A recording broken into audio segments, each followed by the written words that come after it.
All right, Bob, well, the Santa Anita Derby might be short on numbers, but certainly long on talent. What's your overall assessment of this Kentucky Derby prep? I really think it's probably going to be one of the toughest preps. The quality of horses in this race, it's not a lot of them, but there's some really nice horses. You've got Journalism, who looks like he hasn't done anything wrong. Citizen Bull, he hasn't done anything wrong. Barnes came up a little short last time, first time around 2 turns, hoping that he can turn the tables on him. So then we have Baez, who's brother to Dornock, who won the Belmont, and it looks like he's been training right along. So you've got some really nice horses in there, and that I think it's going to be, probably the first 200 yards will probably tell the story and what develops early in the race. Right, well, the bull is quick. So what's going to happen the first 200 yards, according to you, in terms of him? Will he run a similar race, do you think, than his last couple? Well, the bull, Citizen Bull, he's quicker of the two. He's quick away from the gate. Journalism was very fast away from the gate and really got the Barnes going, and I'm sure they'll probably want him away from there well, and you want to get away well, but we're going to Mount 8, so you're not coming into a short turn, so they'll have a chance to sort of give their horses a chance. They don't have to be pressing like they did before. But hopefully, I think Barnes, last time we put him on the lead, he'd never been 2 turns, and I wanted to make sure he got around that first turn, and now he's been around 2 turns. Now he knows what to expect going into the first turns. He won't be confused. Cornucopian was a little bit confused about that, but he's had a 2-turn race now, and I think horses, and mentally I think they're ready for it. And so I just see, I still think that Barnes and Citizen Bull, they're pretty fast horses, so I just don't know. I think the break is going to be so important, and the Mount 8th is really separates them. I think that last extra 1/8 of a mile really separates the boys, and the cream rises to the top. So I'm hoping when they turn for home, they're there, and they keep on going. And the bull, some might say he's been getting his own way up front and hasn't really been pressured yet. Is he getting the credit he deserves? Well, they used to say that about American Pharoah. He got his own way because they're so fast. They're quick, they're fast. And but they have natural speed, and Barnes has natural speed. And last time Barnes, he wasn't as, I don't think he was really comfortable being. He had to sort of push him along to make the lead, and then he took off, and he came up a little tired. But I think we've learned a lot since that race. We've been working them differently, trying something. And that's what these preps are. You're trying to figure out what they really want to do.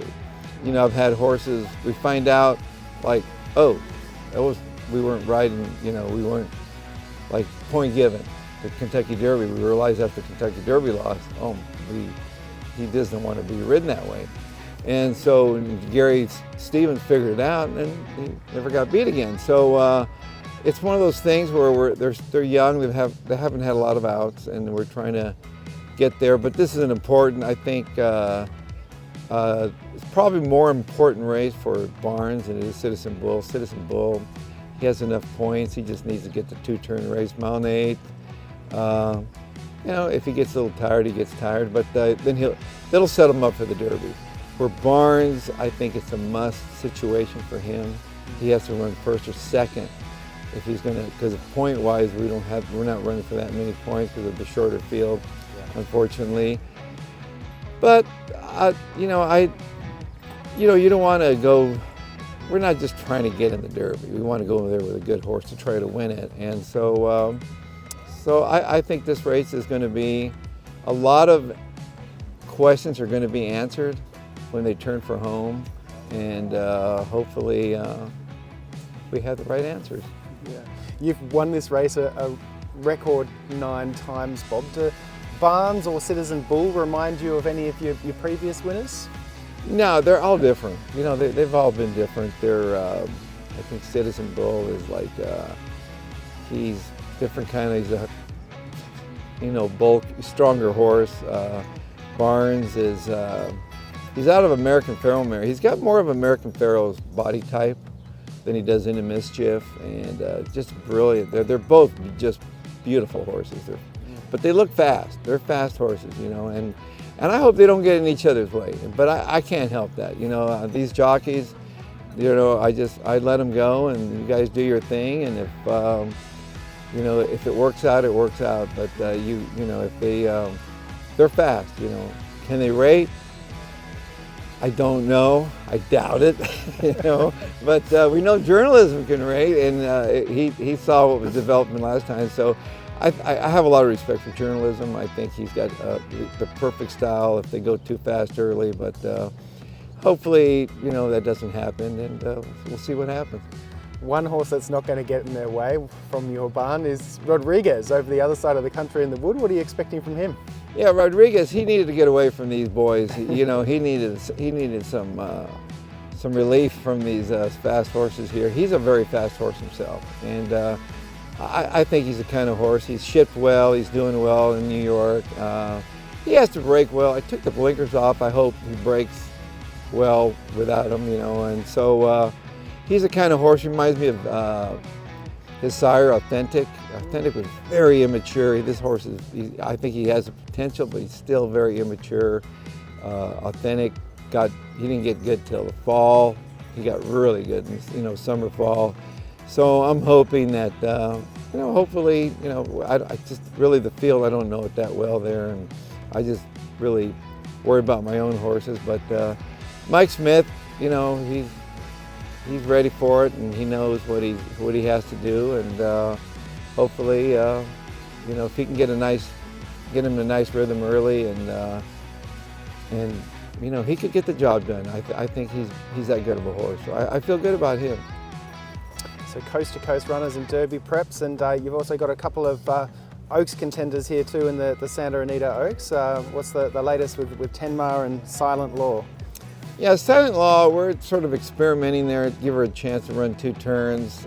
I was going to ship her some out of town, but I'd rather see what she's going to do here. Tenma, she's doing well. She's only had one bad race, and that was before the Breeders' Cup, and I didn't run in the Breeders' Cup. But she seems to be, I think a mile and 16th, mile and 8th is going to be good for her. She's done everything right this year. She's trained well. She's a sort of a light frame kind of filly, but she's very aggressive. But she's doing, I think she's training well. So if she's good enough, this will set her up for the Kentucky Oaks. Great. Well, I think it's been 26 years since you've done the Santa Anita Derby, Santa Anita Oaks double. Bob, good luck this Saturday. I think D. Wayne Lucas has done it twice. The way your eyes, you're looking like you're questioning me. Have I got my facts wrong? 1999? I think you got it down this time. I think you did your homework. I'm proud of you.